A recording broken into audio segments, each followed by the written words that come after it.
Back to bulletin. Telangana అసెంబ్లీలో బడ్జెట్పై చర్చ సందర్భంగా బీఆర్ఎస్ కాంగ్రెస్ నేతల మధ్య మాటల యుద్ధం కొనసాగింది. బడ్జెట్లో ప్రతిపాదించినట్లు 42,000 కోట్ల ఎక్సైజ్ ఆదాయం ఎలా వస్తుందని, గల్లీకో బెల్ట్ షాప్ పెడతారా అని ప్రశ్నించారు మాజీ మంత్రి హరీష్ రావు.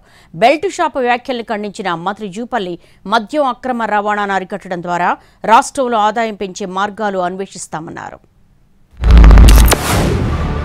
పోయిన సంవత్సరం కంటే కూడా ఈ బడ్జెట్లో 5,773 ప్లస్ వ్యాట్ మీద 2,000 అంటే 7,773 కోట్ల రూపాయలు గత సంవత్సరం కంటే ఎక్సైజ్ మీద ఆదాయం ఎక్కువ వస్తుందని బడ్జెట్లో పెట్టారు. బడ్జెట్ మీద మొత్తం ఆదాయం ఎంత ఆశిస్తుంది తెలుసా అధ్యక్ష? ఈ ప్రభుత్వం ఎక్సైజ్ అండ్ వ్యాట్ కలిపి 42,000 కోట్ల 49 రూపాయలు ఎక్సైజ్ రూపంలో ఆదాయం సంపాదిస్తామని బడ్జెట్లో గౌరవ ఆర్థిక మంత్రి పెట్టారు. గతంలో ఇదే భట్టి గారు ఇదే అసెంబ్లీలో మాట్లాడారు.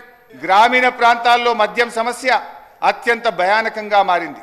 బెల్ట్ షాపులు పెట్టి జనాన్ని విపరీతంగా పీడిస్తున్నారు. ఇప్పుడు మీరు చెప్పే 42,000 కోట్లు కావాలంటే గల్లీకో బెల్ట్ షాప్ పెడతారు మీరు.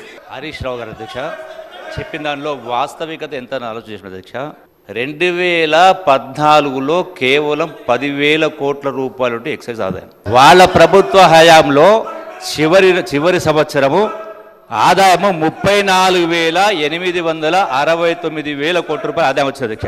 అధ్యక్ష అదనంగా చూపించిన ఆదాయం అయితే ఉంది అధ్యక్ష, ఇది రేట్లు పెంచు కాదు అధ్యక్ష.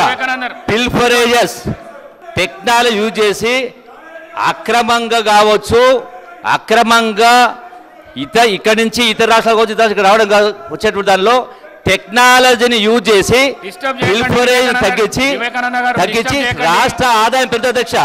రేట్లు పెంచు, బిల్డ్ షాప్లు పెంచు కాదు అధ్యక్ష. ఈ వాస్తవాన్ని గ్రహించాలని కోరుతా ఉన్నా అధ్యక్ష.